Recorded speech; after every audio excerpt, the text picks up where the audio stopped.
అంటే ఒక ఆవు అండర్ ఫీడింగ్ లో ఉన్నప్పుడు సరిగ్గా తిండి తినప్పుడు ఆవులో నుంచి పాలు తీసినప్పుడు కూడా ఇలాంటి రిజల్ట్స్ వస్తాయంట. అసలు అక్కడ ఆవు లేదు, పాలు లేవు, నెయ్యి లేదు. ఇది కలుషిత రసాయనాలు, కొవ్వు పదార్థాలతో తయారు చేయబడిన కృత్రిమ నెయ్యి. ఇది నేను చెప్తా అన్నమాట కాదు, సిబిఐ సిట్ తన ఛార్జ్ షీట్ లో తెలియజేసిన వాస్తవాలు. ఈ వాస్తవాలు బయటపడిన తర్వాత వైసీపీ నాయకులందరూ కూడా అడ్డంగా దొరికిపోయారు. మరి గత 2-3 దశాబ్దాలుగా తిరుమలకి కర్ణాటక ప్రభుత్వ సంస్థ అయిన నందిని డైరీ ద్వారా ఆవు నెయ్యి సరఫరా చేపడతా ఉంటే దాన్ని ఆపి ఆవులు కూడా లేనటువంటి ఏఆర్ డైరీ, బోలేబాబా డైరీకి టెండర్లు కట్టబెట్టాల్సిన అవసరం ఏమొచ్చింది అంటే మీ కమిషన్ల కక్కుర్తిలో భాగంగా వెంకటేశ్వర స్వామి ప్రసాదాన్ని కూడా మీరు బలిపెట్టారు. అలాగే గతంలో భారతరత్న ఏపీజే అబ్దుల్ కలాం గారు తిరుమలకి దర్శనానికి వచ్చినప్పుడు నేను వెంకటేశ్వర స్వామిని విశ్వసిస్తాను అని డిక్లరేషన్ మీద సంతకం పెట్టి ఆయన దర్శనానికి వెళ్లారు.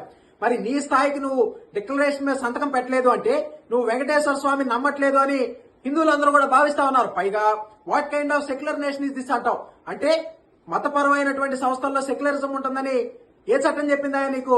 ఇక్కడ ఈ విషయాలన్నింటిలో దొరికిపోయారు కాబట్టి 2 అచ్చోసిన ఆంబోతులను రోడ్ల మీద పంపించి బూతులు తిట్టిస్తా ఉన్నారు. పైగా కాపు నాయకులు, బీసీ నాయకులు అని కులం కార్డాడే కుట్రలు చేస్తా ఉన్నారు. నీ ప్రభుత్వ హయాంలో మాచర్లలో తెలుగుదేశం పార్టీకి చెందిన కాపు నాయకుడు బొండావమ్మ గారిని, బీసీ నాయకుడు బుద్ధా వెంకన్న గారిని చంపేయాలని ప్రయత్నం చేశారు మీరు. ఆనాడు కాపు నాయకులు, బీసీ నాయకులు అని చెప్పి గుర్తురాని కులం ఈ రోజు ఎందుకు గుర్తొచ్చింది జగన్మోహన్ రెడ్డి అని ఈ సందర్భంగా అడుగుతా ఉన్నాం.